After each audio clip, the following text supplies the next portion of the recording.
There it is. Does that mean all that time I was talking to you guys without a video?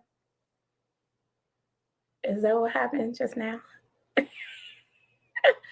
All that time I was talking to you guys without a video. I'm so sorry. All right, let's see here. I think I'm broadcasting live now on YouTube. Welcome, everybody. Can't wait to talk to you guys today for our Sundays at the Genius Induction Playground. The girls should be here any moment. Full face of makeup this time, including lashes. So I'm just sitting here like, But anyways, so yeah, let us know that you're here when you come. Don't be shy. Add a comment, say hello. If you have questions, be sure to ask us questions. There are so many different topics that we love to talk about on here with you guys. So, Sundays, the Genius Induction Playground, we are digging in deep, pulling in that genius or pulling that genius out from within that we know all of us have. We're just not accessing it like we could. Uh-oh, she said my link isn't working. Hold on. Okay, let me do it again. Invite. Oh, probably because I didn't add myself to the stream. Let's try this.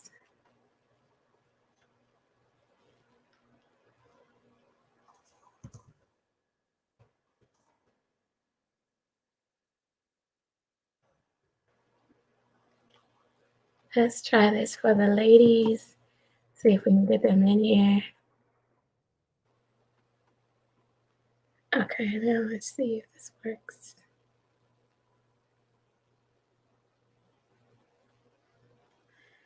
Okay.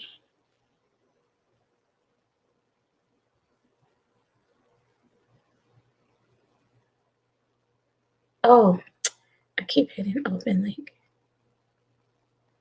Copy link. There we go. Let's see. Sorry, AJ. Hopefully this one works.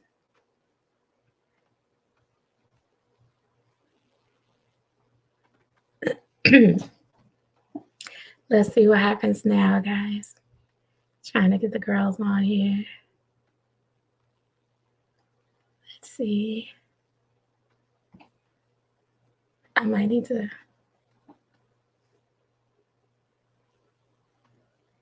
Hopefully that works. Sorry for the technical difficulties, guys. There she is. Hey, good morning. Hey, good morning. Sorry. Not a problem at all. You know it's all divine timing. Yeah. I'm like just waking up and I feel kind of,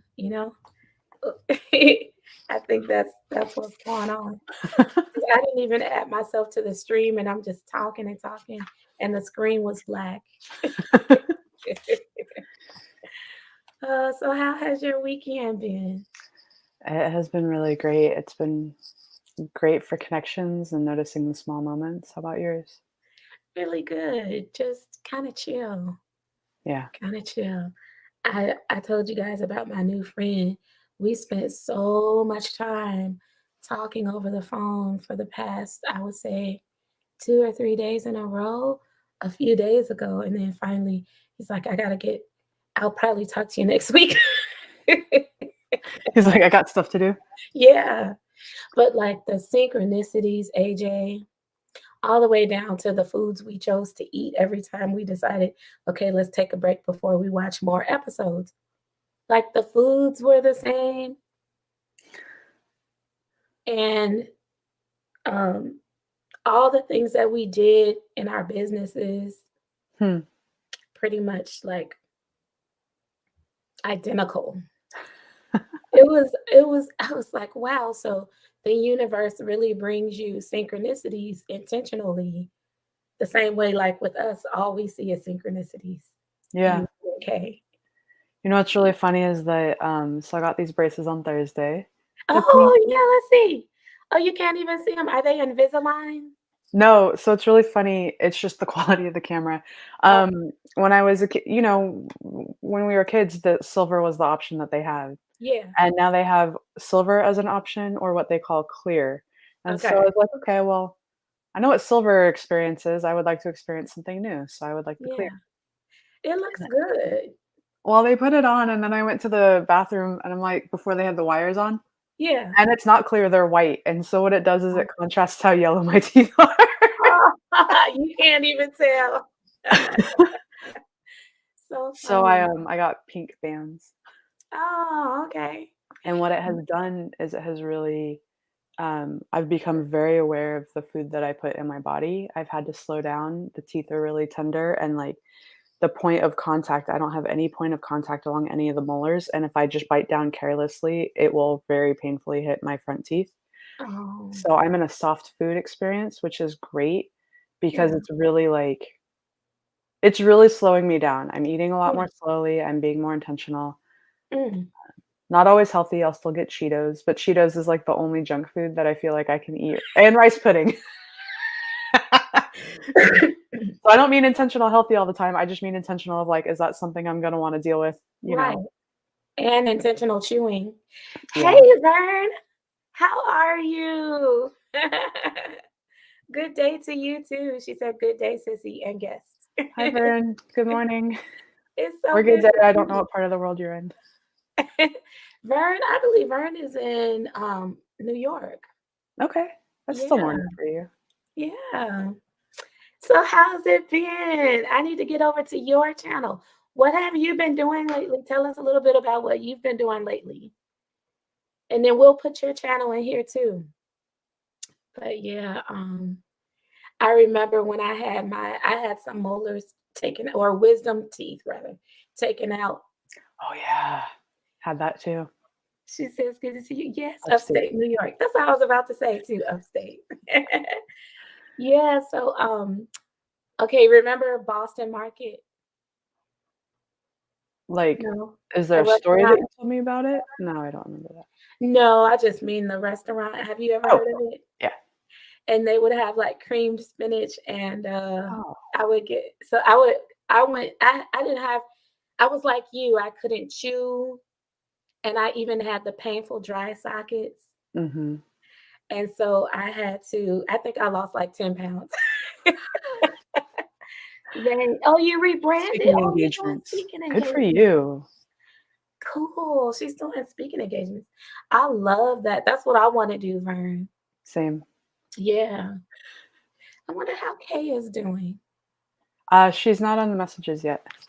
Yeah, I know. So, Vern, I'd love to hear if you are doing them. Oh, she Yes, just liked yes. it. If Okay. you're doing them, in Zoom now, or if they're events that you're doing in person or traveling, because I ask because I'm mindful of, for my preferences, the getting on the plane and all the travel associated with all that, that I would want to schedule them a little bit, like maybe one flight a month kind of a thing. And I'm curious, we should all collaborate. I would love to hear what it is that you work on.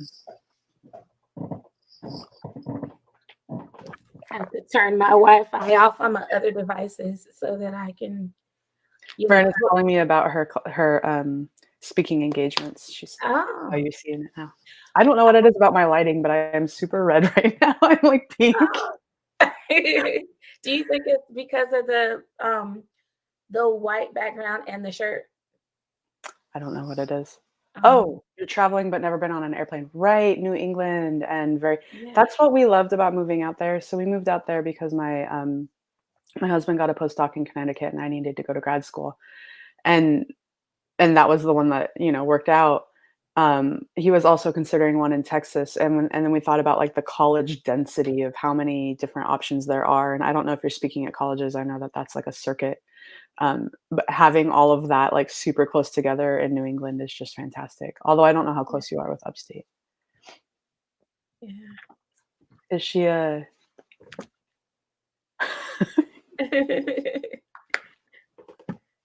What were you? Oh, she says Oh. motivational speaker.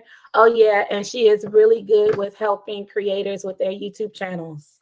As I like stare my face into the YouTube channel. Yeah, she's really good with that. Oh, I'll have to I check out her remember when channel. I used to be more active with the YouTube people that we like followed each other. We followed each other, we helped each other grow. And she was doing a lot of videos on how to get monetized, how to grow your channel. So you're still doing that. That's really good. Oh, here's Kay. That's cool, Vern. I'll have to Yeah, check out your channel. yeah. There's Kay. Good morning. Good Good morning. morning. How are you? Good. How are you? Good. You're sideways today. You're sideways.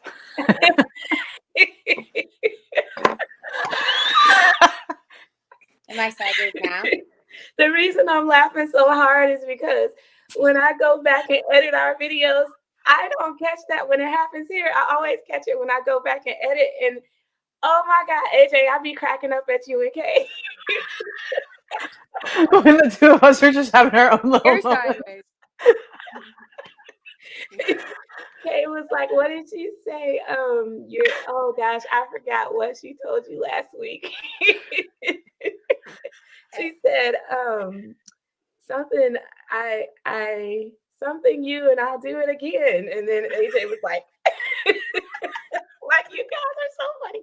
I wanted to put that in there so bad. You guys have me cracking up all the time. Oh my goodness. How are you, ladies? We're We're doing great. great. How are you? How was your concert? Yeah. It was fun. It was Fun. very, yeah, like imagine this small little theater and there's these side opera seats. Yeah. And Wait, so I'm gonna totally interrupt you for technical reasons. If your floating head is very close to the bottom of that, then when the subtitles come on, we're not gonna be able to see your face. Oh yeah. Oh no, that's better. I okay, wonder why it's doing 3 rows now. I know. Me too. Oh, it looks like it's something I have. Okay. let's I see. think I can fix it. Yay! There we go. Oh, I fixed Okay. it. Sorry about that. No, still that's lift your head. I know. You like She still had it. She had it right the first time. I wish I can change okay, let's see. mine. Let's see if I can. I don't know how to raise my camera. This is on top of my computer. So if I go like that, I'm like holding it. Here, I'll see if I can. There.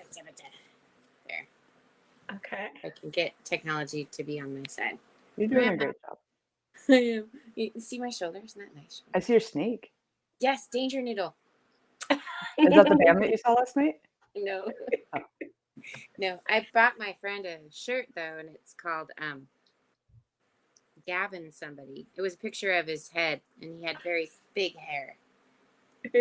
Awesome. It was so fun. Okay. I'm gonna try and go in here and This make is- her a moderator. I wish it were like that. There. Is that the camera? Just hold it for the next 2 hours. Oh, are Okay. you holding it? Yes. Put the second button. I won't fold. Put the second button out of your picture. Oh, yep, I sure did. There. Okay. I heard you guys responding to the chats already. Yes, we were. Yeah, we Matter have if can I be the Vern sun? in the chat. Okay. I We're can't. just not gonna get to see Kay's face at all. I give up. It's all right. I will fix it. Okay. Let's see. So who's in the chat? Her name is Vern. She has a YouTube channel.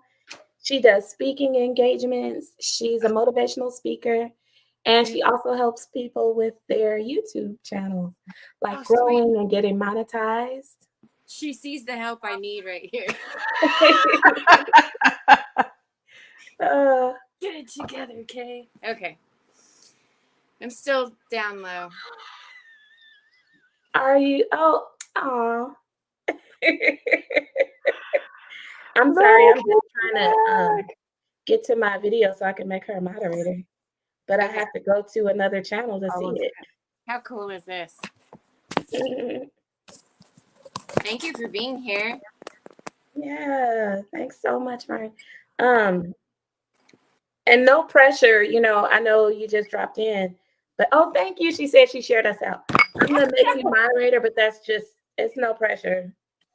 We're so used to just kind of like just chilling and talking amongst ourselves without a large audience. So it's not like we'll have a lot for you to moderate, but if you happen to be here and you don't mind moderating.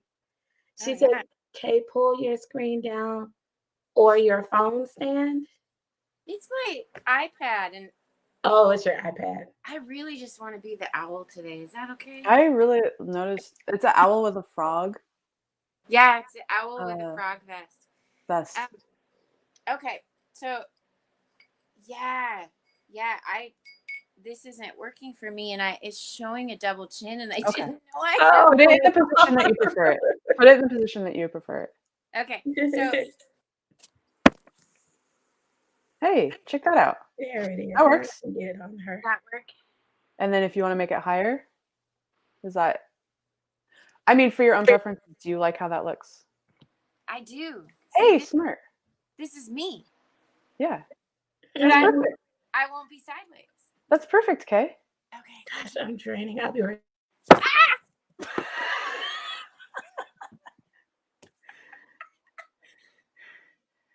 God said, laugh at yourselves. The Daydream. image doesn't matter. Oh, thank you so much. As I'm like bright pink. So, Oh, you know. I love that. I don't.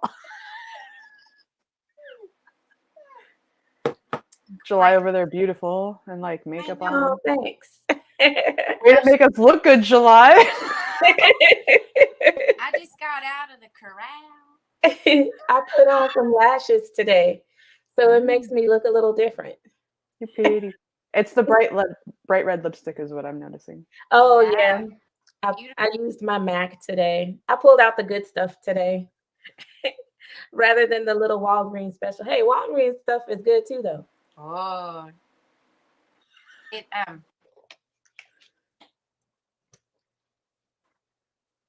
Uh-oh. We're being told to slow down. Yeah, I okay. think so too. So, how tell me, you guys, tell me a little bit about your. Have you guys had meditations over the past few days? Every day. Yeah.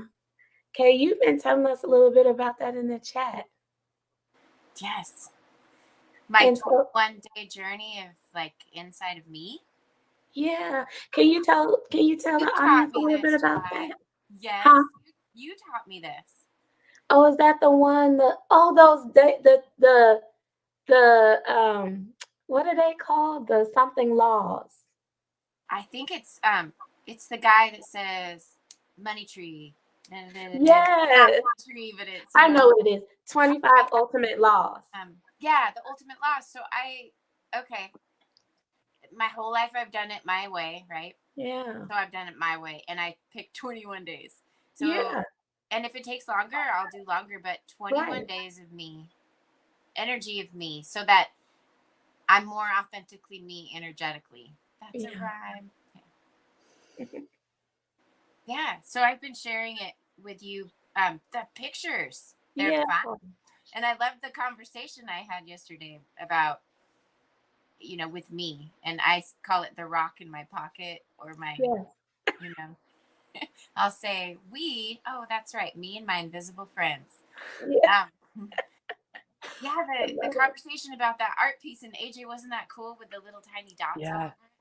Yeah. And So you flipped it a direction. So for context, so she has this beautiful painting and she Yeah. did dots on them that were bits of art paint that was very clear that they were three-dimensional bubbles because they were still wet. yep. Mhm. And then you said you were going to tip it. And the way that you tipped it was opposite direction that I thought you would, and it has the effect of looking like raindrops because it like smears and then it has the impact at the bottom. That was really fun. I Cool. loved that I heard you're going to regret it, and I was like, oh, no, no regrets. Here's that picture. Yeah. Oh, I love it. Do Yeah. you know what my favorite part was? Oh my gosh, all of it is Put it so back good. up. Put it back up. What was your favorite part? Okay, every time I look at your paintings, I just exhale. Yeah. So do I. The whole time, it's fun. Like I love it. yeah, it's a constant process of getting out of my own way. And the only way I can explain it with those words is focusing on the present moment, not Mm, thinking ahead to the next action, just taking action without thinking. mm. I Yeah. love that. Kind of like when you drive and you're 50 miles down the road and you've forgotten what it was when you were going. That's Mhm, all thinking. This is like driving and feeling every single bump, every mm. single seeing every single blade of grass, every animal that's by the road. It's like seeing everything at once, but not deciding anything, just going straight. When you do that, I love how you're talking about it. Say more, because I've practiced that and it's an overwhelming experience for me. So I love to hear how you, because what happens is I start to notice it and then the commentary starts to go and then it's like, wait, that and that and that and that and that. And it's so Yeah. how can you talk about the evolution of that process for you of like kind of if you remember how you started and then how you've gotten to a place where it feels joyful? I took a pause for years of my life when I did a highly masculine job. Like when we talk masculine, feminine, mine was really masculine. Like I worked with all men and I paused doing it. Then I started making postcards again. I've always made birthday cards for my family.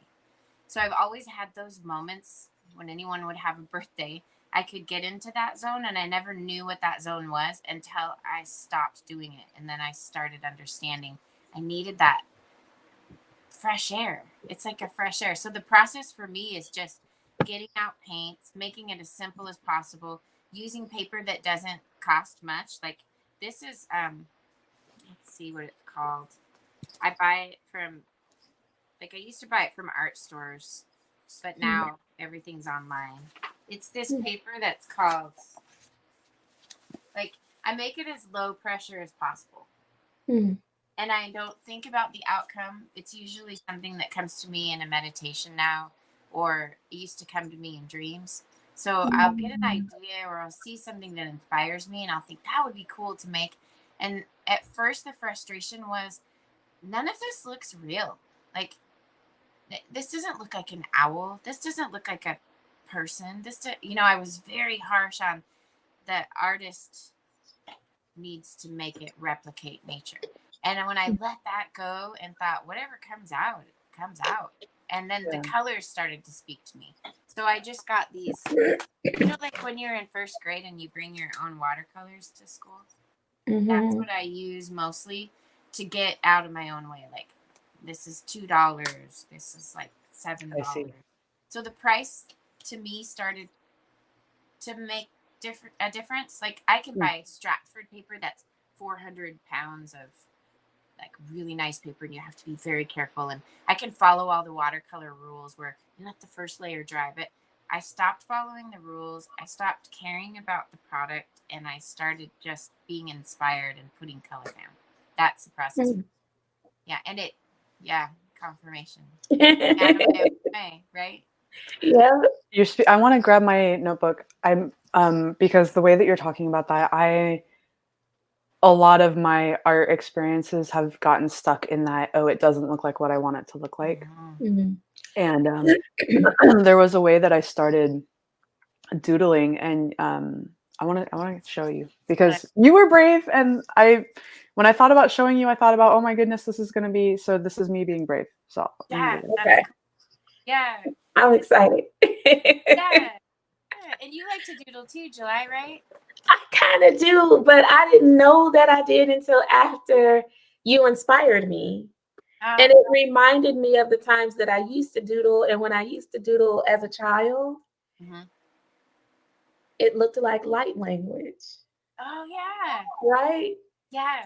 Like if you're on the phone and you're just, Mhm. or something like that. And I'm like, Some people do that. They'll just let the pen go and they'll see a yeah, message in it.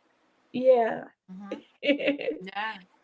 But like other than that, like everything else reminds me of how my doodles looked as a child, like stick Mm. figures and all that. But Yeah. Oh you my gosh, I'm inspired still doing stick figures. Yeah. So it's really funny because I'm going to show you the progression. We'll look at the progression of how I'm getting out of my mind. okay. Yeah. It's really So getting into your hands. Have you ever heard of it flows through your mind? It comes in your mind, it flows through your heart and out your hands.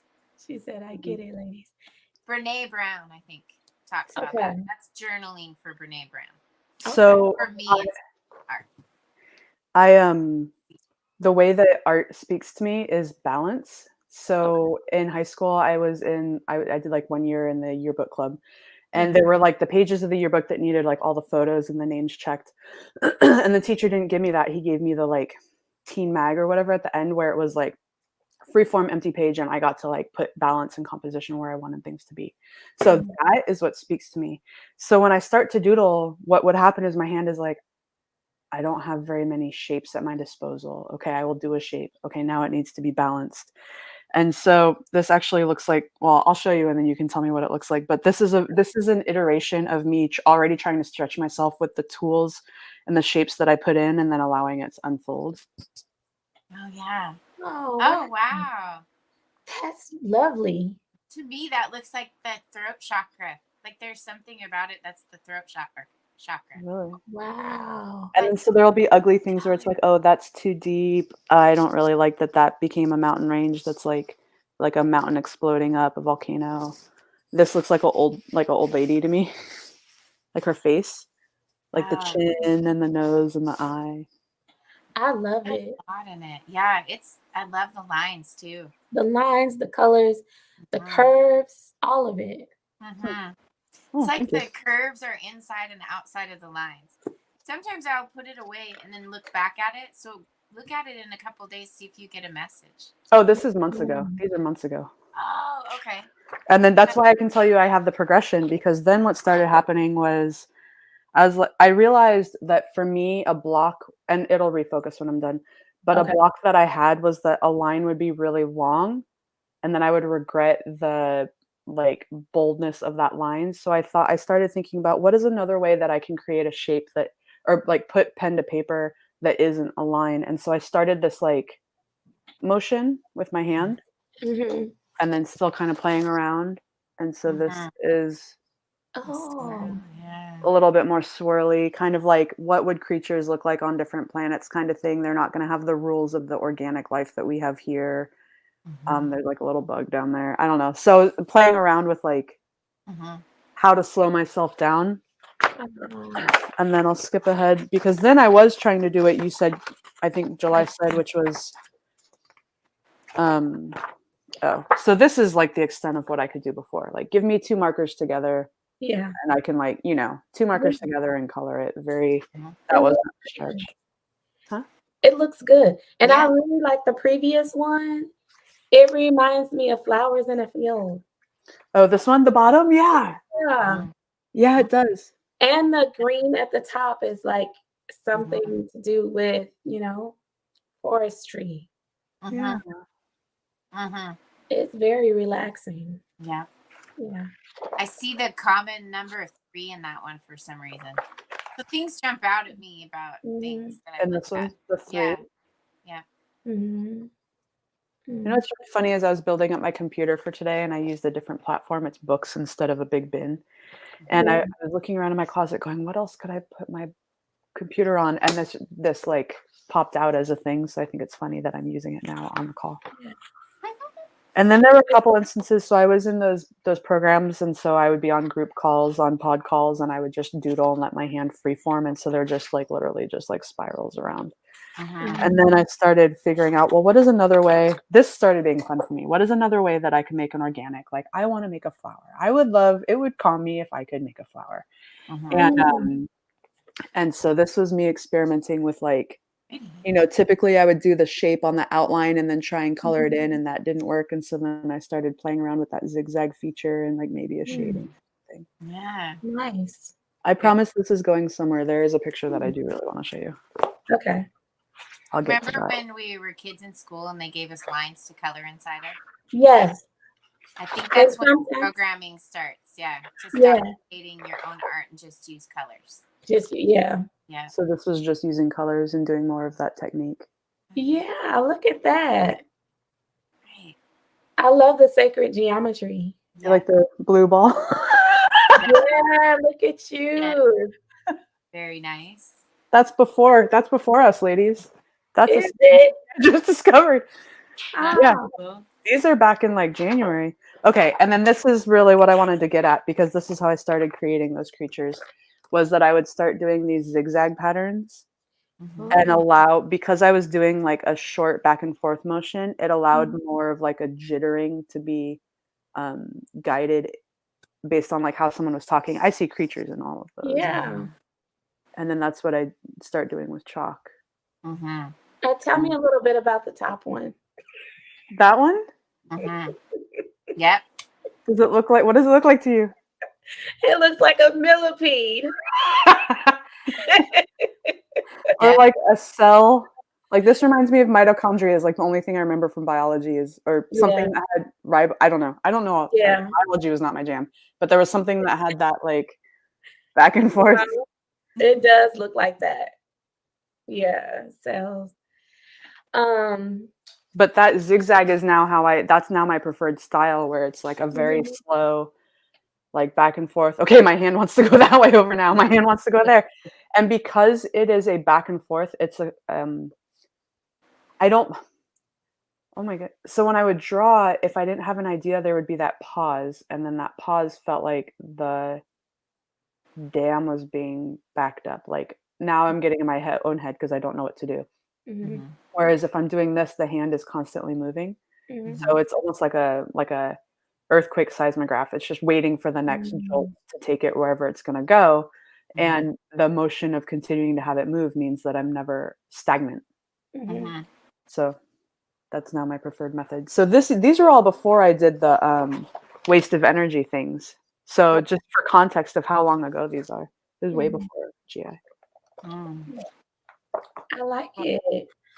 Thank you. I didn't do any unless I did a healing. I don't Well, even know if I want to show. that's how I started with energy. Yeah.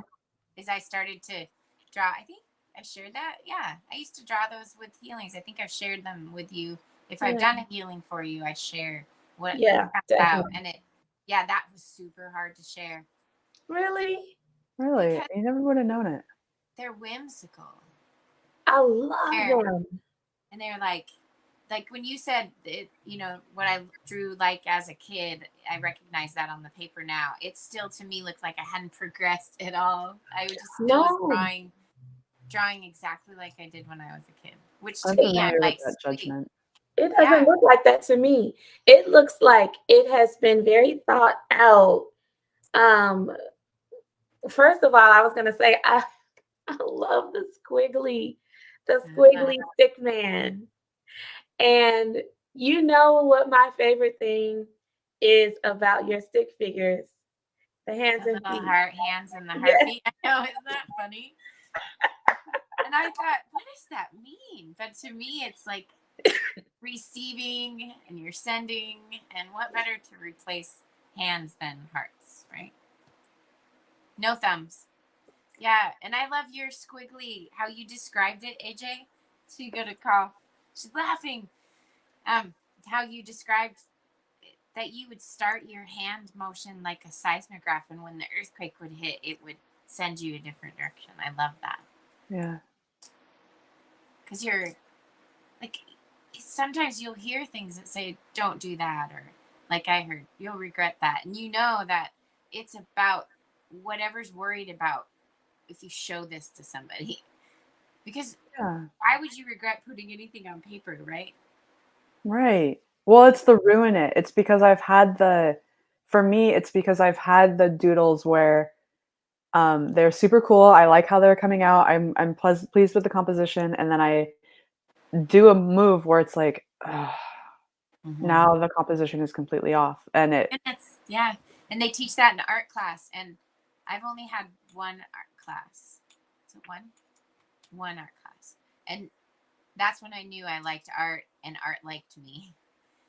But they teach that in art class, and I'm so grateful I didn't take art. Like I just quit a job where it was all about art, and they hired me because of my art, but they never ever ever had me use my art, just my hands, and they called me the hands. Mm. But I would relay their idea and their design for them. But in the end, I told them I learned 3 things. And the last thing I learned was I am very creative and I am an artist. And you hired me for that and you haven't let me do any art. Mm. And they said, that sounds cold. And I said, that is not a cold, that to you, maybe it does, but that's a fact. It's not personal. It's how you like to do your business. And that's okay with me. But that makes me understand I'm going to go this way. You know, it's really funny. I just had an epiphany is that you ladies know that I liked teachers. Like, I wasn't a teacher's pet. I was a sarcastic class clown, great, you know, straight A student. So I like to Yeah. mess around. And my elementary school it has the name, and then it's Fine Arts Academy, which never really made sense to me. I was like, okay, it's just a school. I think it means that we had art more often than other places. Maybe it means that that's their ideal and it wasn't implemented. My point is, the clarity I got is the only teacher that I really hated there was the art teacher. And it was this guy. And I specifically remember 4th and 5th grade, and it's been coming up recently, like, man, I really didn't like that guy. And it's probably because I was being sarcastic, trying to make things my way. And he was like, no, you have to do it this way. I bet that's what it was. I remember learning, this is going to be really dark humor, but this is where I was at. How old were you? Well, I was in 4th or 5th or 6th grade. It was right when Heaven's Gate happened. Okay. So do you remember that? Oh, was that a California thing? There was this very unfortunate cult mass extinction that happened in California, and it was around the Hale-Bopp comet, the Halley's comet. I don't remember. And they all wore like Nike hats because the swoosh of the Nike, they said, was the trajectory of the comet. And they all had like these. It was a big deal, and it was in the news a lot. And they all like drank Kool-Aid that was like laced, and they all like wearing, you know, bunk beds and stuff. Is that where the saying comes from? Don't drink the Kool-Aid. You like drink the Kool-Aid? I think that extends from past there, but anyway, so we were supposed to do a portrait of ourselves, which I never liked doing. Don't turn my art on me. And it was a specific kind of portrait where I think you drew it and then you had to cut out like something to put on your head. And I put a Nike baseball cap on my head, which I didn't even wear. But it was just to be like, this isn't going to be me. This is going to be like laughing at these, you know, at the time laughing at these people. Of course, that's not the perspective I would have now. But I was constantly pushing the boundaries of like, no, don't tell me it's going to be about me because it's not going to be about me. Yeah. I just think he didn't like that. What's going on here? He wanted control, and I was not giving him control of the classroom. Yeah. Because he didn't have control over me. I think he actually kicked me. I think I got kicked out of that class a couple times. Oh my gosh. Yeah. See, we have that in common. I didn't really do that in school per se. I definitely did it. I told you ladies that I got kicked out of ballet when I was a little girl. I don't remember that. Why? Because I was taking over the class teaching. How old were you? Like 5? Very little, yeah. You were disrupting. Kicked out at order. I bet you were better at it because you could relate to the kids. I guess, but I do remember like always diverting their attention and, you know, here are the steps, let's go. That's funny. You two are rebels. Yeah, that's funny. Our ballet teacher brought the belt out. Do you remember the trick where you could take the belt and slap it? Yes, I do. Belt? Yeah, as a threat. Yeah.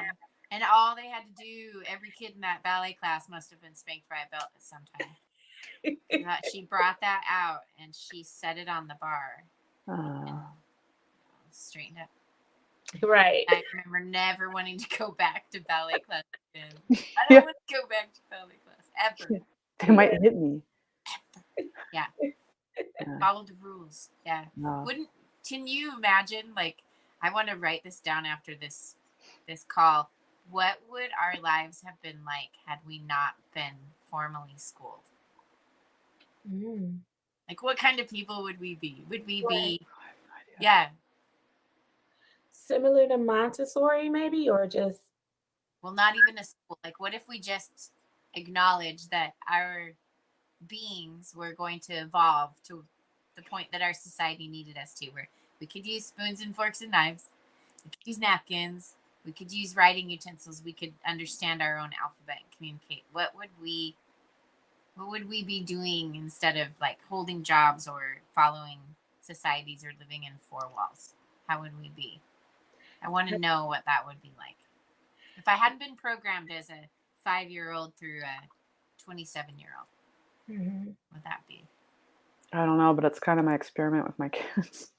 Is it? And it's like I had saying this to her the other day because we were in the morning rush hour to get these on my face, and I was like, there's for me, I have to remind myself that school it just is, and we assign meaning to it. Right. And I am so like anti-school at this point that I'm like, and so I'm saying things like I want better for my children. And sharing with her the inventors and the entrepreneurs who dropped out of college and who didn't go to, the FedEx story about the FedEx professor saying that business model will never work, and using the traffic as an example. Look at all these people. All of these people here right now are all moving towards jobs.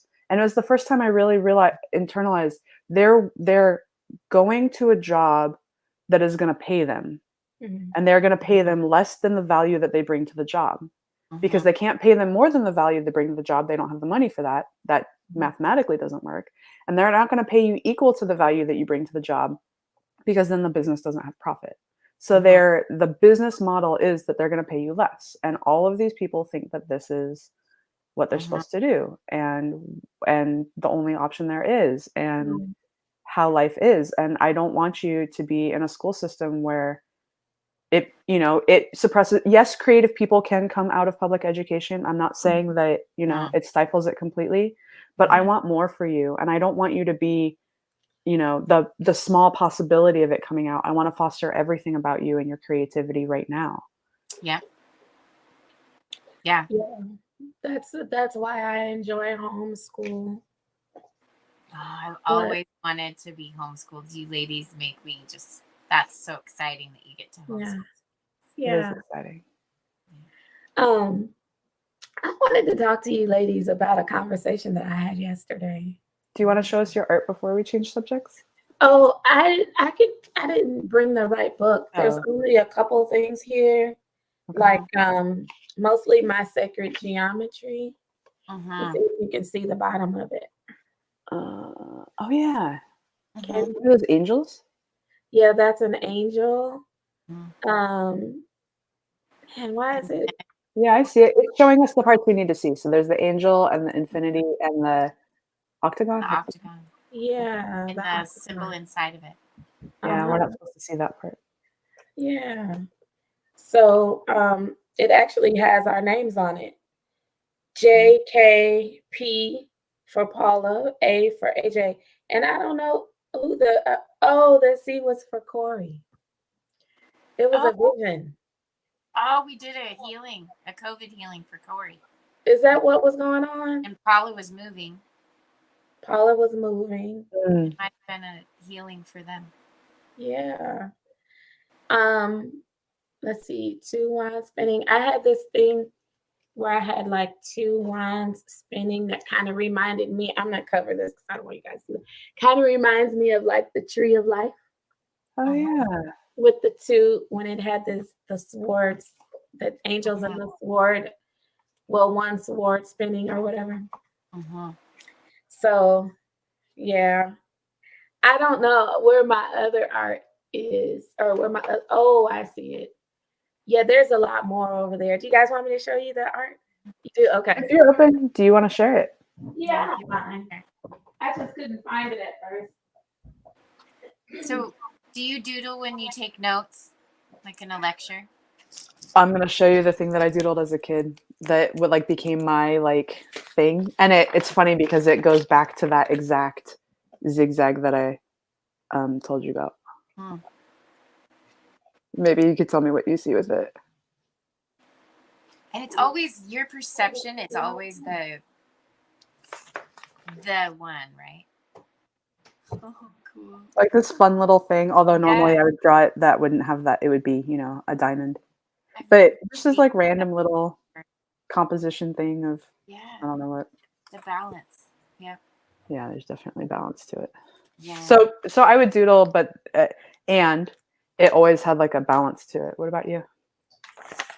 I used to doodle a lot of horses, but what's really funny is our conversation this week and the corrected autocorrect. I used to draw with my friends. We would get together and draw pipes that showed the toilet and where it all went, like that. Cool. We were so like enamored with the whole idea that we pooped in a toilet or peed in a toilet and it went somewhere different that we never saw. So we would draw piping for that. Like Waterworks, that game Waterworks. That's cool. It was fun. Yeah. And that does remind me, there was a period in time, and I've kind of wanted to get back to it, where I was learning how to do the Celtic knot patterns, but it was I could do the 3 strands going down.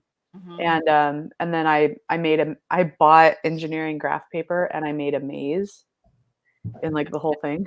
Yeah. That's fun paper to have. It's fun just to get pencil on paper and do anything. Like you can take that engineering graph paper and draw little tiny circles in every corner and then sit there and play a game with somebody to where they connect a line. And if they can connect a line, you each take turns. But if they can connect like 30 lines, they get that whole turn to connect. It's fun to see how the paper is all like lined. dots or something like that. Yeah. Yeah. It's fun to just get your pencil on paper. Hi, we got somebody else in. Yay. Hi, Mad Max. Hello. How are you? Hi, Mad Max. Sharing our art. And I can't find it. I thought that I had the right journal, but it's not. It's it's not even here under my desk. It's a notepad somewhere, which it's strange that I can't find it because that's the one that I was using for all of the healings that I did with the clients that I had. I wonder if any of the people watching do. I'll be right back.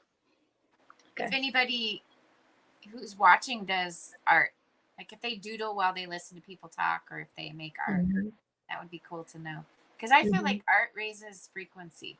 Like, and when you share it, it can raise other people's frequency. Yeah, I think that it's very healing when they're doodling. The act of doodling is allowing your creativity to flow. I think I see my eyelash. You're distracted by your creative eyelash. Yeah. I'm distracted by the wings on my hair. Yeah, but like it's so relaxing to draw when you're like in the zone, just relaxed. Yeah, and then you can allow whatever to flow. And then, like you said, when you go back and look at it, it heals, but it also is good for others when they see it. Yeah, now they're getting that frequency or that vibration that you were in when you penned it or when you drew it. And colors have frequency. So I've learned that people who can't see well can feel the color, and they all feel differently also. Yeah. So you can pick a color by feel. And I've never done that, but I would love to do that and do a piece of art with no open eyes. See that. Wouldn't that be interesting? Yeah, we had to do that in school once. Oh, yeah.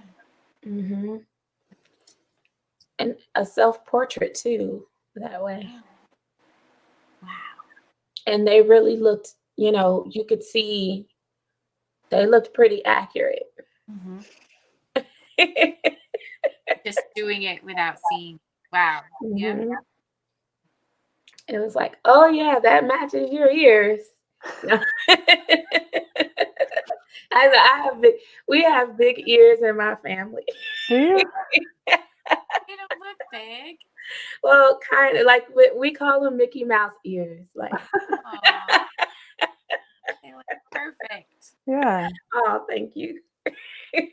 My aunt taught me how to draw a face. She was a fifth grade teacher in Texas.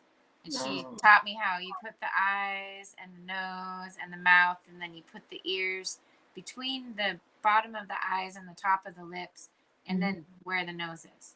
And that's how I learned to draw a face. Mm. I do remember getting that information too, because before then I would like draw the ears like up, and it's like no, they're like Mickey midway. Mouse. Yeah. Aw. Yeah. Do you ladies feel like you have to make your art look real anymore? Like when you do things, does it have to look like you understand it, or does it have to look real? I let I that go. used to. I I like used that go. to, and I learned to just let it flow. Let it go and let it flow.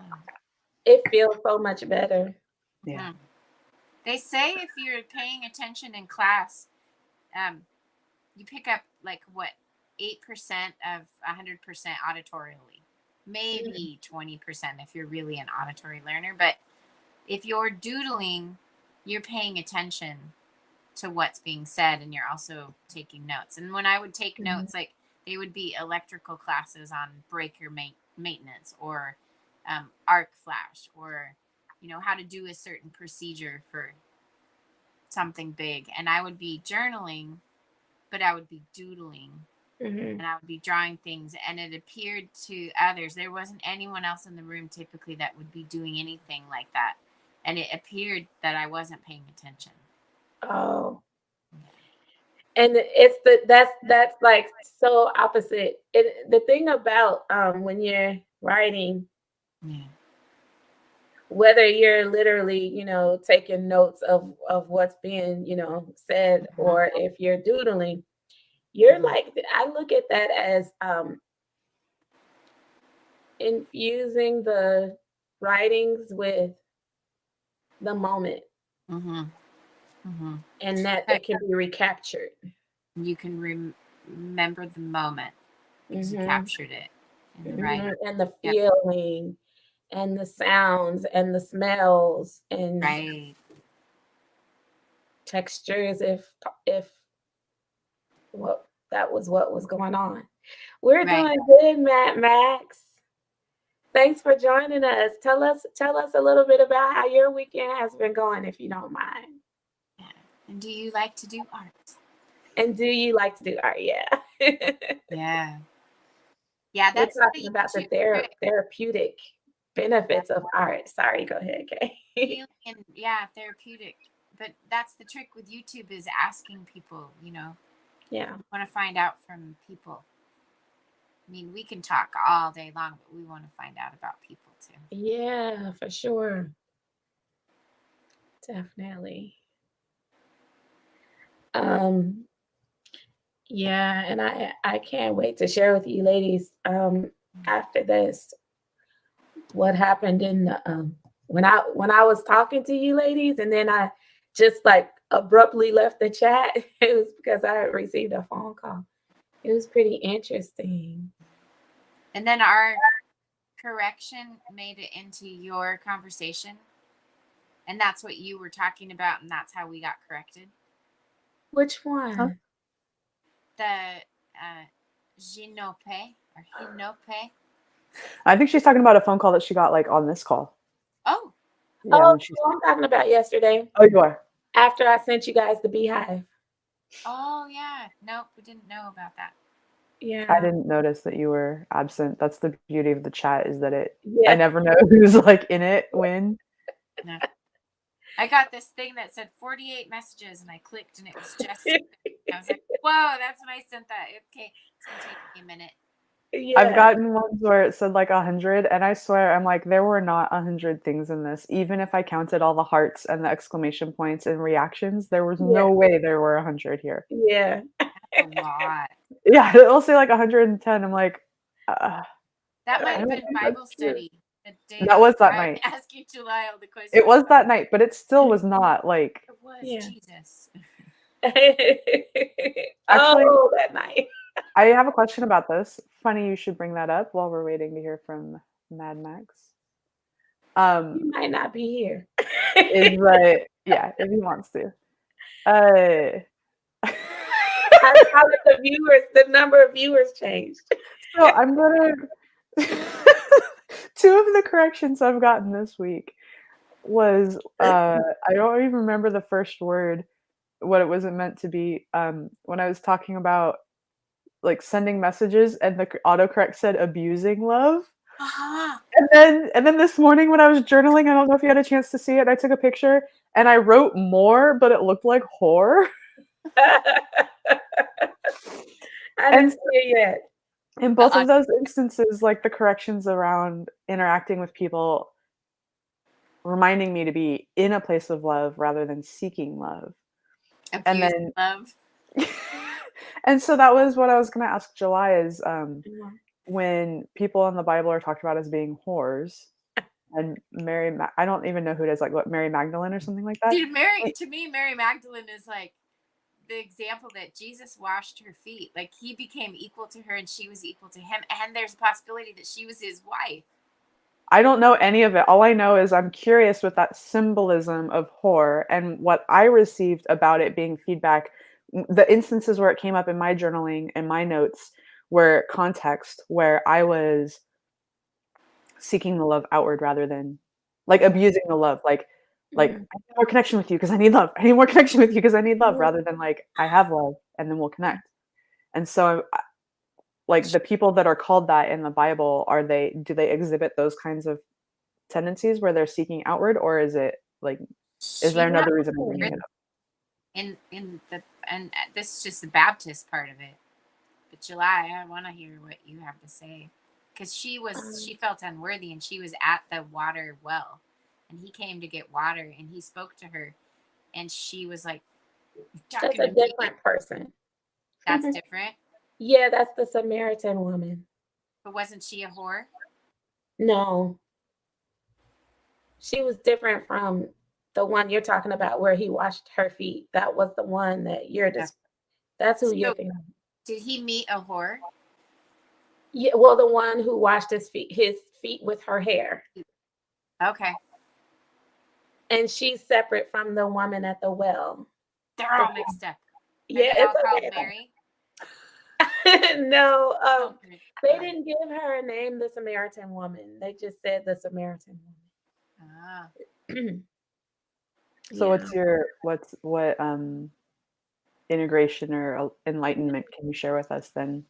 So what came to me was that they didn't.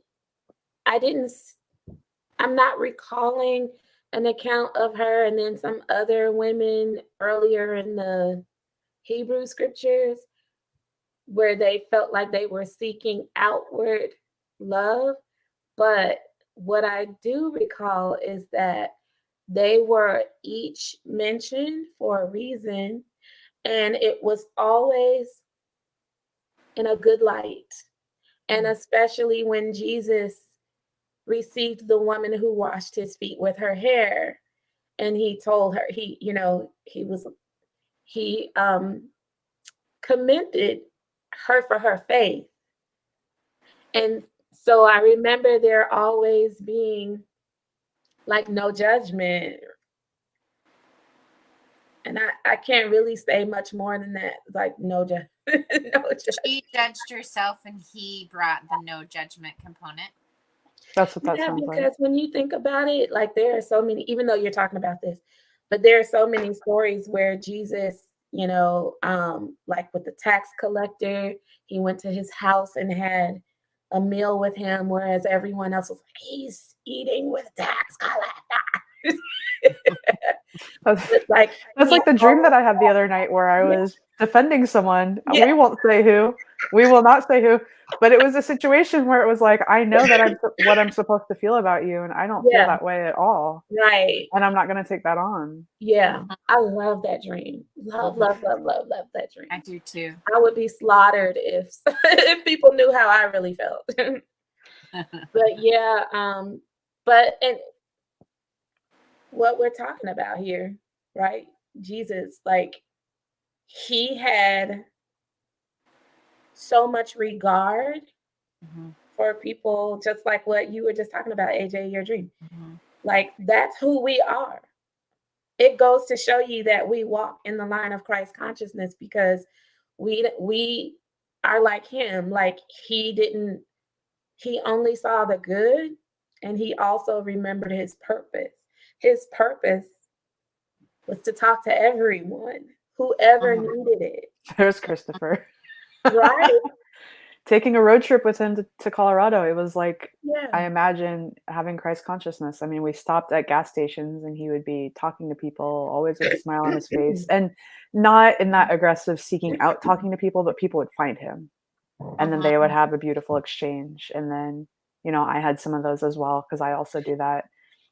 So I would be done with my conversation, and then he'd be in his conversation, and then eventually it would end, and we would get back in the car.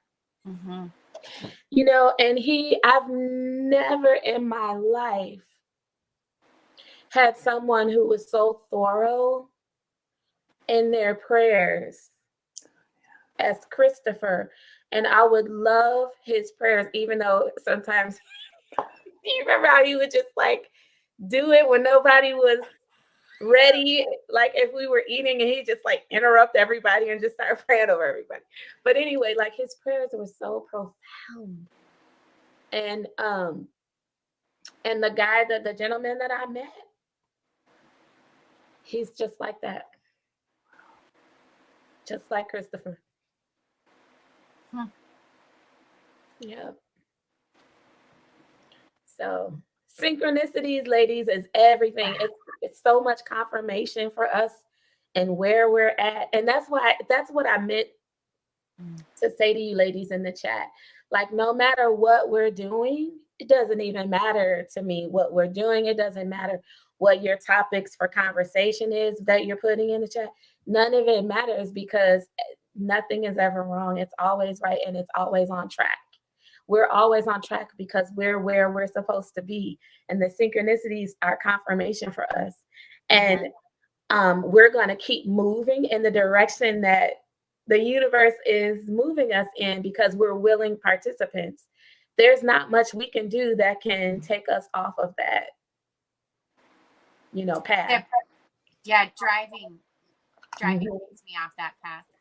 Yeah, Yeah, that's like why I'm if just so somebody excited. if somebody turns in front of me when it's not their turn, I'm like, "Ugh," or they don't yield to me when I need space in the road. Yeah. And I was driving home thinking, gosh, I feel like welcoming in every instance, but when I'm in this tank of a car and people aren't following the rules, I'm like, ugh. So yeah, I need to get back to. It's hard when you're separated from life with a third component or a second Mhm. component. Like, okay, so separated Mhm. from life. Let me explain three things. Like Mhm. separated from life, we're the breath, and then we're the spirit. And then Mhm. the first separation for me is the ego. Second separation is the body, and the third separation would be my vehicle. But Okay. like when I'm in that vehicle, I'm separated from the compassion that I normally show when there's just two levels of separation. Do you think that it's the levels of separation, or do you think that it's the speed in which the interactions have to occur with a car? It doesn't allow you to pause as easily. Oh yeah. Yeah, and you're right. Yeah, it could be. That's a good point. It's And not mine, but I'm grateful that I shared it. yeah, thank you. And yeah, and in those instances, I had left two social situations. So sometimes I carry a lot of energy with me without cleansing when Mhm. I leave. So, Mhm. That's so easy to do, is to forget Yeah, to like that transition. yep. we And you all have do the it. trails of all that energy following you of what was going on there. And Yeah. yeah. And then I went to my Mhm. parents' home, and I have three brothers. And one of them I call the golden child. And he can do no wrong, and anything he proposes is a good idea. And last night, my parents were throwing a raging party. My parents are 80. That's gonna be us when we're older. Yeah, Like still active. yeah. Yep. Yep. They were having fun, and well, everybody was having fun, but my mom was asleep, and the RV trailer that was parked in their front yard. My dad covets this yard and this RV, my brother's RV that he got. He just sold everything and now he's traveling the country. It's parked in the No. front yard. I'm like, wow, that's there. And this salsa music is coming out. I think it was so blasting out of this. We live in a really small town across the street from a church. So they're blasting this music, and then I drove home and I found myself but I also said goodbye to my mom. She was taking care of a baby in the trailer. And I said goodbye to my dad, who had a radio on in his bedroom and he was in bed. But I'm telling you, it was a raging party. Wow. Yeah. And your 80-year-old mom was with a baby? Yep, she was taking care of the newest baby in our family, the very first great grandchild of hers. She's so blessed. She's so blessed. He was so adorable. He was just Yeah. so sweet. The mama was out enjoying herself. Yeah. And my brother and his whole family and all of his friends were having a great time. There was live music. I mean, when I pulled up, I thought the whole town can hear this. This is Yeah. And it was that energy that I brought with me on the road back. And people pulled in front of me all over the place, just all over the place. Oh, making you slow down. Every time that happens to me. When we were driving our family to the Heartland for the family event last year, and we were supposed to check in at a certain amount of time, and my husband gets in the car, there was this whole side route where like the windshield fluid wasn't coming out, but there wasn't the sensor wasn't saying that the windshield fluid was out. It wasn't coming out, and so we backtracked by like Montezuma's Castle over in that part outside Sedona. We backtracked 20 minutes to a hardware store to get washer fluid to put it in the car, and then I pop open the trunk, the hood, and like it is full of washer fluid. It doesn't need it. So then he has to return it, which takes time. And then, I'm laughing, journaling as he's driving that like the windshield is dirty because I'm not seeing clearly ahead. And then sure enough, as soon as I get that epiphany, I'm like, try it now. And he tries it and it clears. And then we're like I'm rushing because there's certain check-in times. And every time I'm stressing out that we're rushing, like a semi pulls in front of us or a slow car pulls in front of us. Also coming home from the Heartland with Chris, like there were three red cars in a row that would be like a red car getting right in front of us, slowing down. Wow. And then I would be angry about it and kind of get past it. And then and they were always different red cars. Another red car would get in front of us and slow down. Like, okay, what chakra is the red chakra? Because that's the one that's telling me to like. Yeah. So for me, with the traffic, whenever it frustrates me like that, it's literally telling me, slow down. There's no rush. Me too. I noticed that too. And it does calm me. Whereas in the past, I used to get angry. And I'm like, oh, this is my sign from the universe to chill.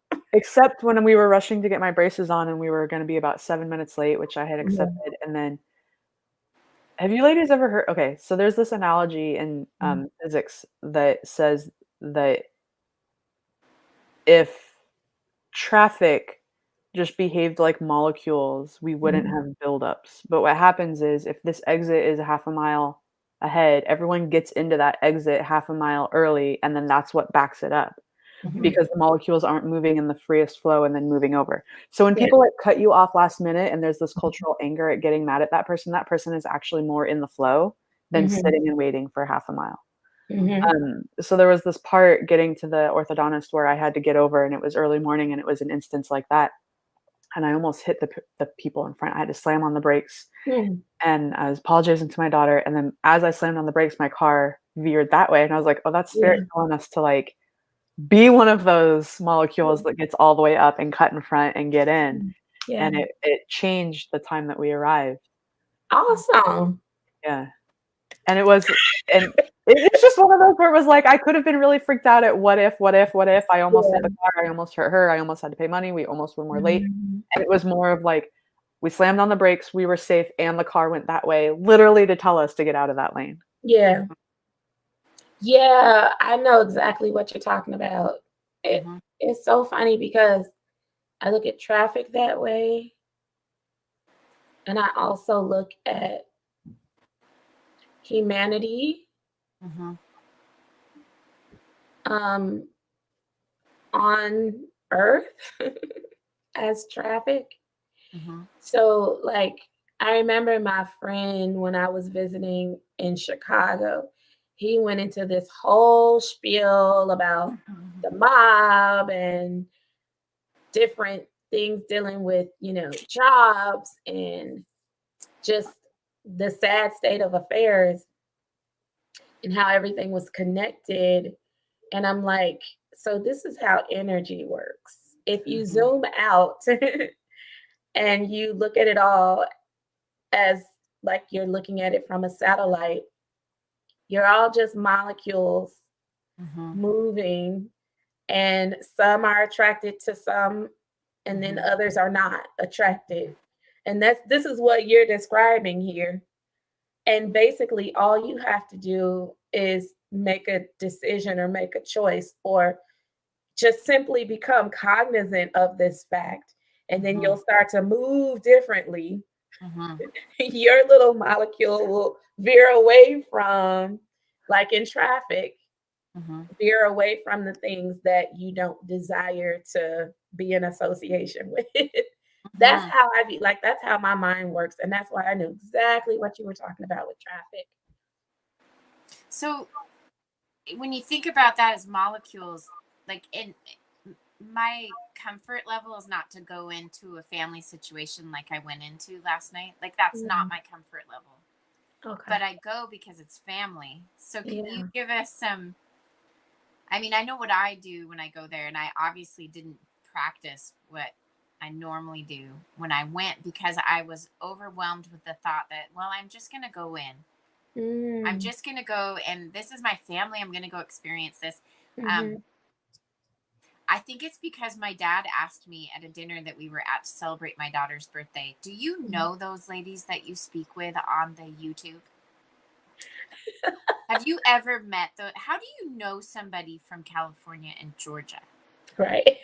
And so I explained to him. I leaned across the table and said, "Have you ever heard of the isness, Dad?" And he Oh. said, "No."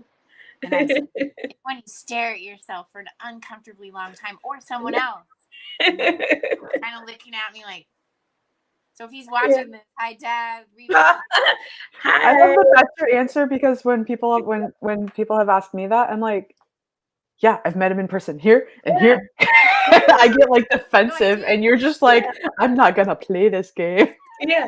I'm like, We yes, It's I've met so them funny in because person. people think that we're, like, so distant, but Yeah, we've been in person several times yeah, together. But yeah, only 2, but I swear that that It chat is, feels like like, an more. yeah, illusion. It's been a yeah. lot more. But I Has we think it go, only through been twice that all yeah. 3 of us have been together? I yeah, can and say then I jumped yeah, right to the, but you can make a connection with these people when you meet them. yeah, There's Yeah, different times when you're in the instances that we were in, like yeah. you're in yeah. this growth, you know. That's And been the I think that because of the nature of our meeting, Mm-hmm, right? That is what allowed us to be open and mm-hmm, know and understand our connection is deeper than mm-hmm. just our meeting, Right, right? right. So I'm laughing because there's a scientist that basically tried to replicate put people in situations of, like, what we experienced, but ours yeah, was because we were all, like, willing to connect yeah, very quickly, and so we Mm-hmm. all connected very quickly. yeah. The scientist version of this, it's so funny because I'm laughing because I I told my colleagues about it, and then I was getting my boss and I were getting tea, like, right after that conversation, and I asked him one of these questions, and he's like, "Are you trying to get me to fall in love with you?" And it was literally it's like, um, it's something like 30 questions to build immediate intimacy, Mhm. Okay. and, um and it was used and they did research studies on it, and then, like, a couple of the participants that were participants with each other ended up, like, getting married because it was such Oh, a intimacy wow. builder, Wow. and it's literally, like it does involve, like, staring at them in the eyes for 3 minutes, like, no matter Really? what you feel. Yeah, so it had that isness component, and then, like, imagine all of the ridiculous questions I'm gonna pull up one of the questions, but all Because the this ridiculous sounds questions so people interesting to me.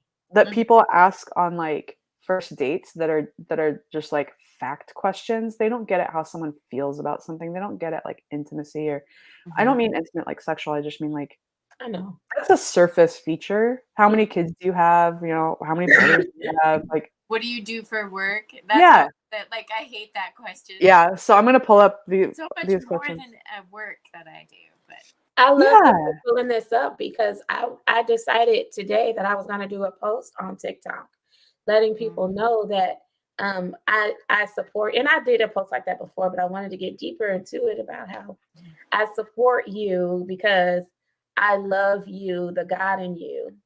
Okay. The 36 questions that lead to love. Okay. I'm not sure if this is maybe Professor. we can Okay. say the 36 questions that lead you to your source, like your connectivity. Yeah, that's how I see it. Yeah. But I see where AJ is going like Yeah. that because people actually got married behind it. Yeah. I'll post this link so you can add it to the description for people who are watching who want it. Okay. And so I'm gonna read a little bit this. Okay. Why the questions bring people together. The questions are divided into 3 sections and you're supposed to read them gradually, like in order, and they become more and more intense. Okay. One of the first questions asks if you'd like to be famous. One of the last questions asks which death in your family you would find most disturbing. So they're like very, very so and they're in that order so that you're not getting too intimate too quickly and putting someone off. So death is a very intimate subject. Mm-hmm. It's one of the most intimate experiences I've ever had. Mm-hmm. And it's not something that we even so I feel like these We questions don't talk about it. Yeah, so I think that's why I would be curious if these questions would have the same effect if they became widely used. Like, I think that the novelty is part of the value of these questions because they Yeah, I get the agree. person being asked the question to introspect in a dimension they haven't done before. Mm-hmm. It would So change the world. if you're asking that death question on every first date and you've Right. answered it and you've already done the introspection, then it becomes that rote answer again. So these questions have the propensity to change the world and to change people. And it's like something that is kept from us the same way our gifts are kept from us. If everyone were able to ask these questions, It would make an impact, and then we would have to move on to the next level of there you questions. go. Yeah, we would have a realization that there's more intimacy to be had with others. So one of them in level 3 is, There's levels. Humans are so levelized. when did you last cry in front of another person by yourself? Yesterday. In front of what? In front of Another what? person. Yesterday, and they told me my eyes change color and they're so beautiful when I cry. So are mine. Mine get bright blue. They're so beautiful, and then the sclera, the white around it gets really white, and then like the eyes get red. So the contrast of the 3 is so striking. What color do yours get? I don't know. I've never seen them. You've never like gone into the bathroom after having a good cry? I've never stared at myself after I've had a good cry. I think there's shame in that. I need to lean into that. Yeah, it's beautiful. Yeah. Aww. Stop your crying. Yeah. So I'll check. You look beautiful when you're crying. When you cried on the other live. Oh yeah. Yeah, why can't we all be loved? Mm-hmm. That brings tears to my eyes again. Mm-hmm. Yep. We can. There's a all be beauty. loved. Yeah, there was a beauty in your sadness because of what your sadness was about. Love. It wasn't pitiful like victimization sadness. Oh no. Not at all. Where it's like the ugly cry, like, get away from me. Oh, I have such an instinctive reaction when my children have to do the victim cry. I'm like, oh, look at your face right now. And it's not because they're ugly criers, it's because of the nature of that cry. I love it. Oh my gosh, I love how honest AJ is. She said what everybody's thinking, but what won't say. Like if it's a genuine one, you know, it's different. It like pulls at my heart. And then when it's just that like victim cry, I'm like, ugh. I know, me too. Because that's a needy cry, right? Like I need something, so I'm gonna cry to get it, and then people who are needy send out this vibration that are like, Yeah. just Yeah. stop it. Stop what you're You doing want to right. know, and I'm You about to need say something from me and I'm not giving anything. Stop. Yes. You need something from me, and I'm not giving it to you because of how you're asking, Yes. Yeah. Yes. which is So not look, that's not unconditional love. yeah. How But about giving isn't. everything that we're talking about? I notice with kids, with my kids or any kids. Yeah. Kids. Yeah. Yep. You can tell the difference. There, Yeah. yeah, you can tell the difference. You both have one gender each, and I had one of each. So to me, it was like they were different. The way that they came to me, one I saw as manipulative, the other I saw as aware enough to communicate, and I had to change that to Yeah, they're communicating differently. yeah, Nobody's manipulating me. right. That's victim talk. No, I'm Yeah, not manipulating. and I'm not a I'm victim. wrong. Yeah. Mhm. There's Yeah. this comedian, I don't remember his name, so I can't give him due credit. The joke is you can tell which is your favorite kid because when one of them starts crying, you either get up and run or you go. Yeah. Oh, That's hilarious. And That's and hilarious. the awareness that I gained right now is that it's not favorite kid or not favorite kid, it's the nature of how they're asking for help. Because even that not favorite kid, when they cry in that genuine way, we also get up and run. It's just that maybe one child is more predisposed or leaning into the way of asking for help with the cry where it's like, and you get up and you slowly go because you're like, this is gonna be a thing. yeah. And so our our I know. task is to rise above that and recognize that their central need is love and to give it without doing the dance. Yeah. Yep. Yeah. Definitely. There's literally reasons for everything and an explanation for everything. I mean, we're just human, so Yeah. you know. Molecules.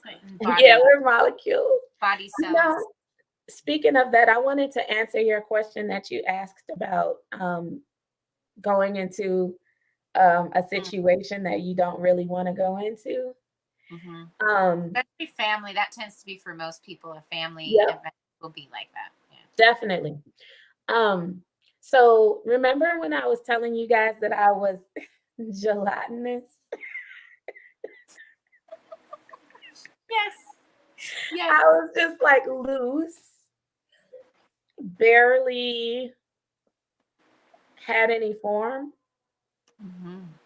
And I think I would transform into something like that to allow myself to just kind of just be in a situation like that. And then once I'm done and can leave, then I would come back together again. Does that kind of make sense or no? Yeah, absolutely does. It's like Okay. I've seen it in like sci-fi movies, where they like imagine the being and then it scatters out to a bunch of particles, and then the fact of being particles allows the energy of others to move through more easily, and then it's like Mhm. coming back Yep. together like on the other side of that. Mhm. And that way you don't have to take it with you, like how you said when you got back on the road, Yeah. you felt like you had that energy with you. I had an epiphany just now. If you guys Yeah. ladies are open, it'll take me a few minutes to set up. Okay. So, do you remember like 3 weeks ago, I wrote a story for a voice box 10-minute thing? I'm supposed to tell it tonight. Okay. Um, if you are open, I'd love to tell it on this call. I would need to Okay. figure it out, which is what's gonna take me a few Definitely. minutes. It feels like I was like, "Okay, the first one I did a voice record and then I uploaded it. It doesn't feel right to do a voice record.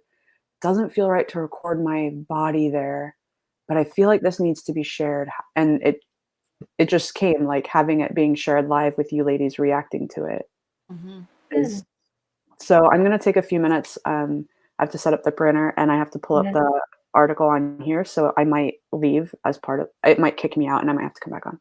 Okay. I'll go get that ready. Okay. Sounds Does good. that feel okay? Okay? Yeah.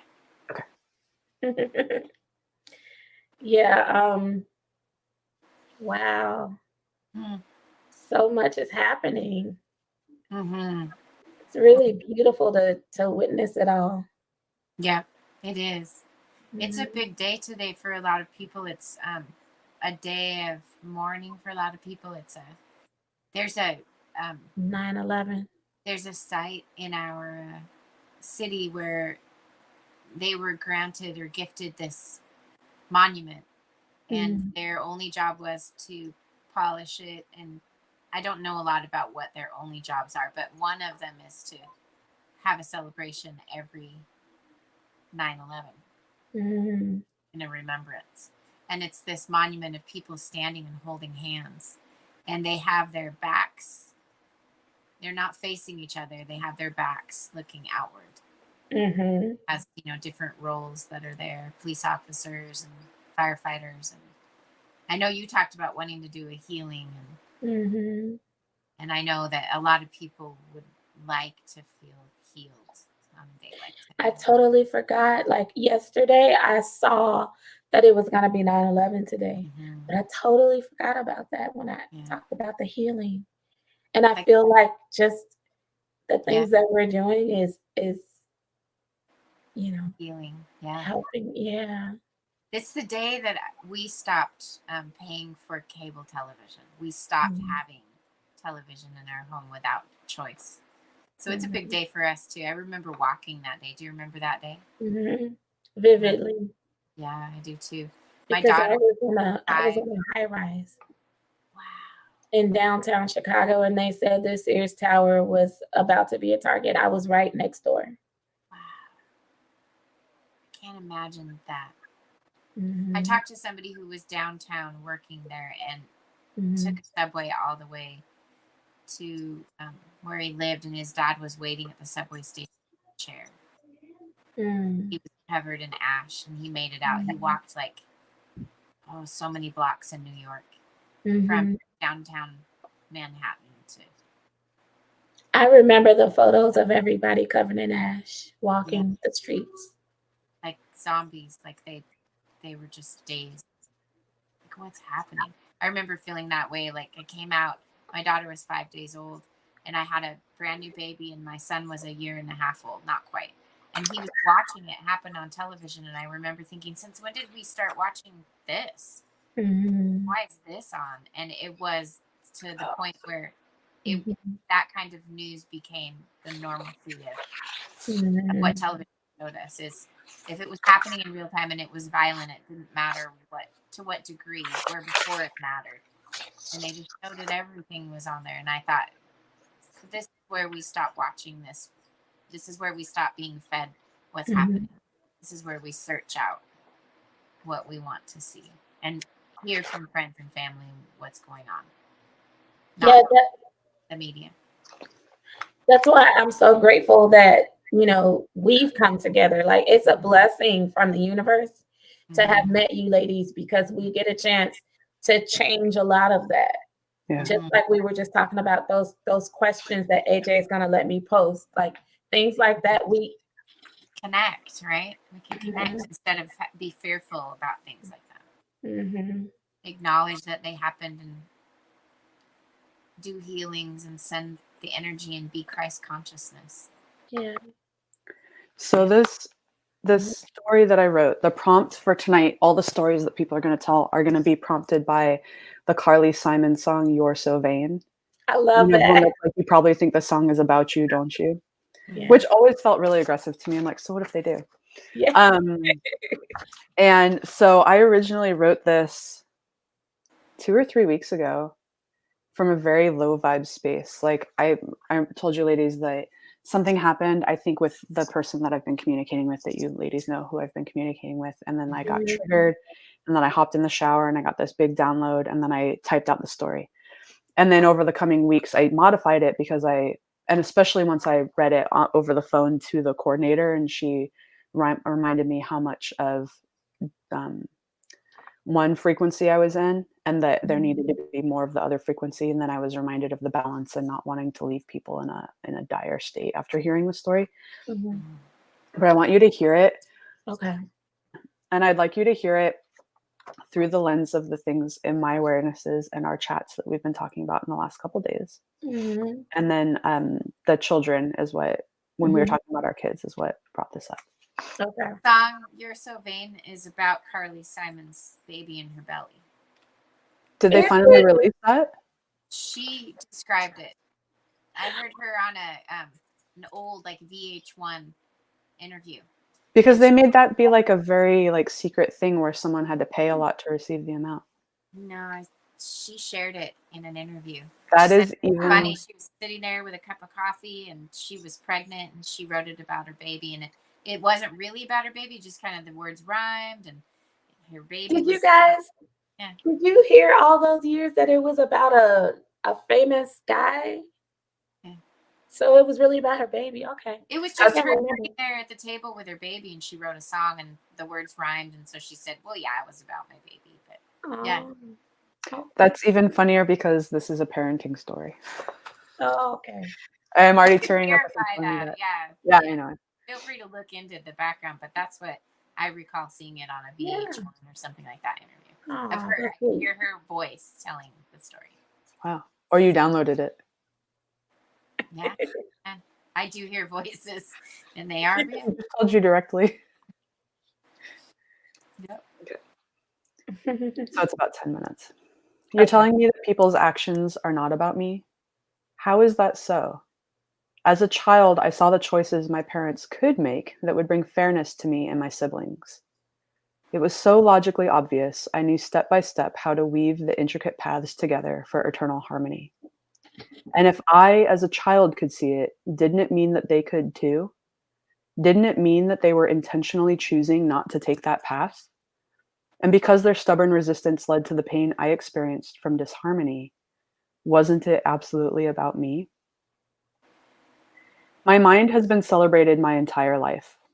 School was easy.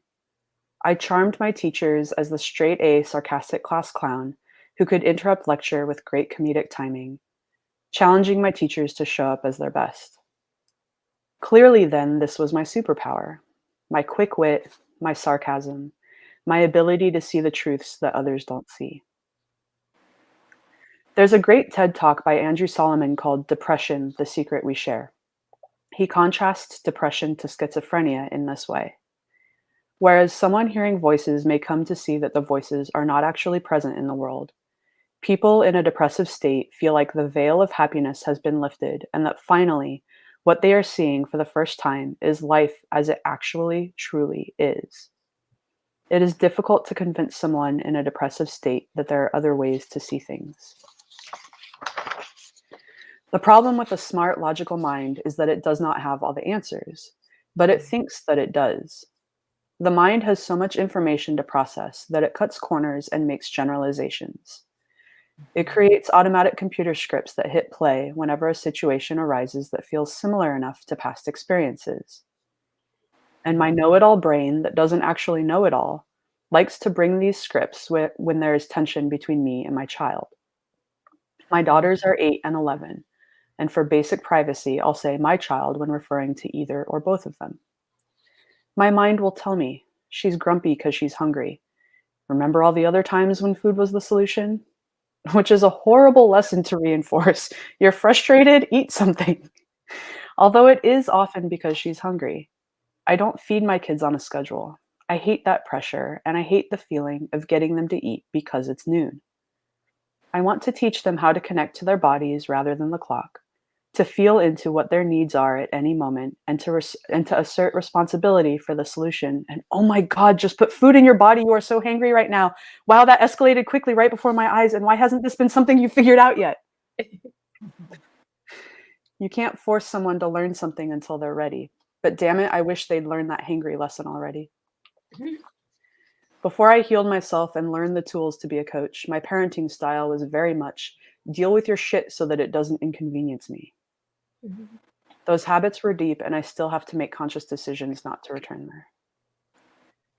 I am healing the mother daughter pain cycle that perpetuates culturally and intergenerationally. I am blessed to live with my mom right now, so I often get sandwiched in both roles simultaneously. Thoughts like, "Butt out, mom, I'm trying to build a relationship with my daughter," really emphasize how much work I have in front of me. And it's funny because I'll catch my brain playing old attitudes from childhood, like being annoyed that my mom is in the kitchen making her breakfast and how dare she, All I want is personal space for my breakfast. And when I'm in that loop, the universe in its infinite wisdom feeds it right back to me. Within 5 minutes, my daughter is blaming me for coexisting in the space with her. And in those karma moments, I'm grateful for the awareness to laugh. In my highest vibe moments, I know that yes, it's all about me. People show up as mirrors to show me the pains and traumas within myself. I get to witness how I respond to those interactions. I get to decide if those are the stories I want to keep telling myself or if there are more supportive stories that I can replace them with. Mm-hmm. But I'm human. My lowest vibe moment is witnessing the same pain cycle in my child's eyes as she accuses me of treating her unfairly. And then I flash back to the child version of me accusing my mom of the same thing, which means there are two parts of me mad at me at that moment: the child me that feels the pain toward her mother, and the mom me that feels guilty that I have made her this way. But if only I had healed that trauma within myself before birthing another generation, that I could have spared them from that pain cycle. Last year, I briefly and intensely meditated asking to get pregnant with a third child, even though we drew the line at 2. But can't I have a third? I know more now than I did before. I know how to do it right. Please give me another chance. Let me start fresh. I promise I won't ruin this one. Wow. Okay. That came from somewhere deep. Okay, that's what I really think about myself, huh? Breathe. Send love to myself. What's another way I can look at this? I'm showing them what growth looks like. They get to witness who I was and how far I've come and where I'll keep going. They get to see that people can change. They're proud to watch me blossom. I'm an authenticity coach, but I still cry in the shower. I know how to move the emotions through me more quickly and to not linger on them, but they still hit. I know, honey, I'm trying my best. What would it mean for it to be fair to you? Okay, well, I've been approaching it from a different perspective. What if you saw it this way? There is no way to logically convince someone to see things differently if they are not ready to. So I have to sit there with love and witness the familiar pain in my child's eyes without triggering myself and then hating myself for somehow causing this situation. So I teach them tools and I step out of the dance of trying to convince a victim mentality to not see the victim mentality. Honey, this is the hard part. This is where the work is. This is the moment that you choose how to feel. What is a thought you have that helps you feel better than this moment right now? What's another one? And another one.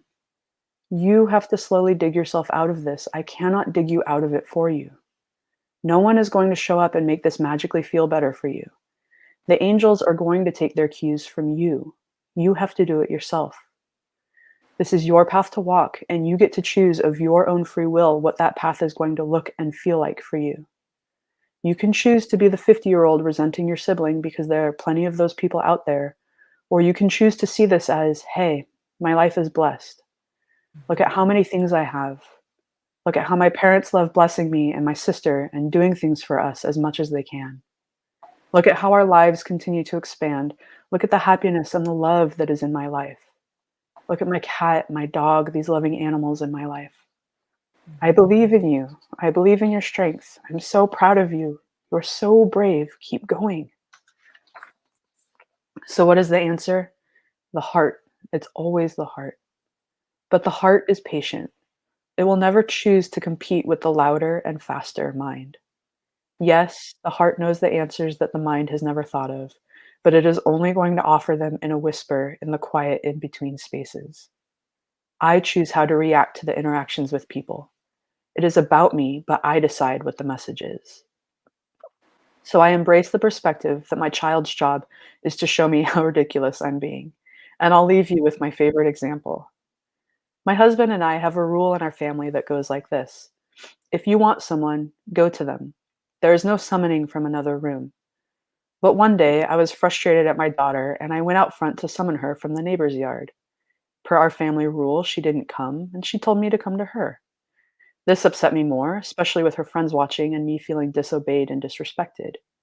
In my angry state, I called her in, sat her down on the couch, and told her she had to sit there in trouble for 20 minutes before she could go back out to her friends.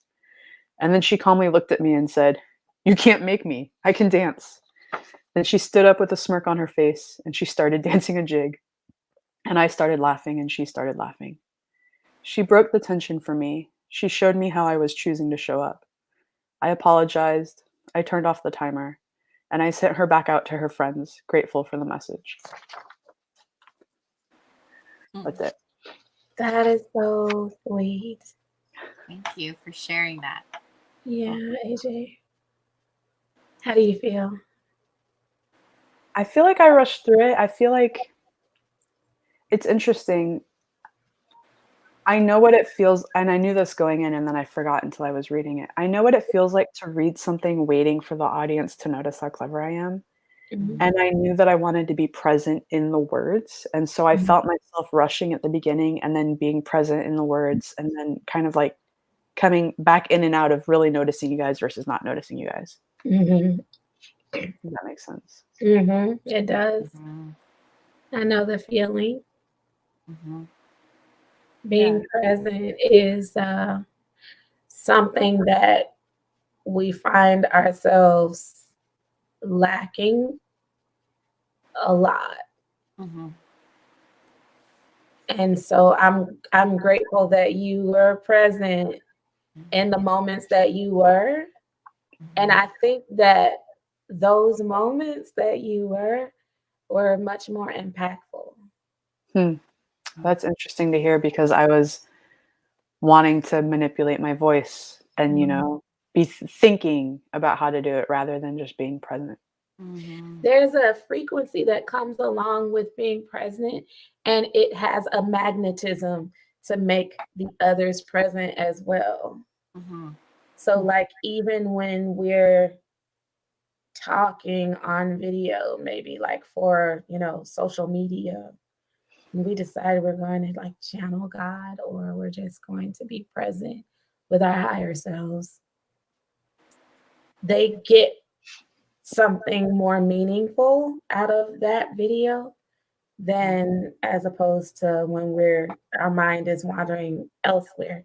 But that was beautiful, Mhm. Thank you. regardless Mhm. of present, non-present. It was beautiful. Mhm. I loved all of it. Thank you. Do you see the parallels though with like me wanting to engage with an entity, just anything that's not me, and wanting to be like, you could be so much better? Yeah. Yeah. That's when I really saw the parallel of the synchronicity of like, wow, it is not my path to walk. Mhm. We can all relate to everything you were saying. Mhm. Mhm. And it was nice to be able to hear it. It was nice to be able to become aware that we think those thoughts. Mhm. That's what I always love about everything that you bring to the table. Mhm. Thank you.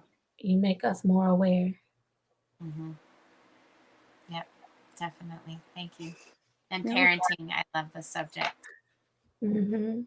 Yeah. Are Me you too. giving that tonight as a I'm giving that tonight. The event starts at 6:30, and it's not clear to me what position I have in the lineup. There are 4 stories, and then what they have is they have improv songwriter, and Mhm. so someone tells their story, and then he gets up and improvises a song about some points from your story. Nice. Oh, how wonderful. Yeah, it's a lot of fun. It's That's magical. cool. Yeah, Wow. That's awesome. That's going to be fun. Yeah. yeah. I hope you have fun with that. Yeah. Thank you. All of the things that you were talking about, the improv and then some other things that you mentioned yesterday, as far as like finding social things to do, is really making me examine myself. I do zero. I do zero. And I'm not really disappointed in myself or anything like that. I am looking forward to the time where I feel that that's going to, start happening again in my life. I actually paused all of it because of, me and my children and wanting to focus on them, making sure they're okay in our new life, and also growing my businesses and having my business is where I want them to be. So I let my social life take a back seat, and I don't have any regrets, but I do know that when I get started again, whoa, Mhm. because I love to have fun. As you ladies know, you can tell you've met me. I love to laugh. I love to Mhm. conversate, just have an Yeah. overall good time. So I need to get off the call. Just Okay. we have a home guest. It's my son. I haven't seen him in weeks. Oh, go see him. I want to see him. He's awake now. I can hear him. So Okay.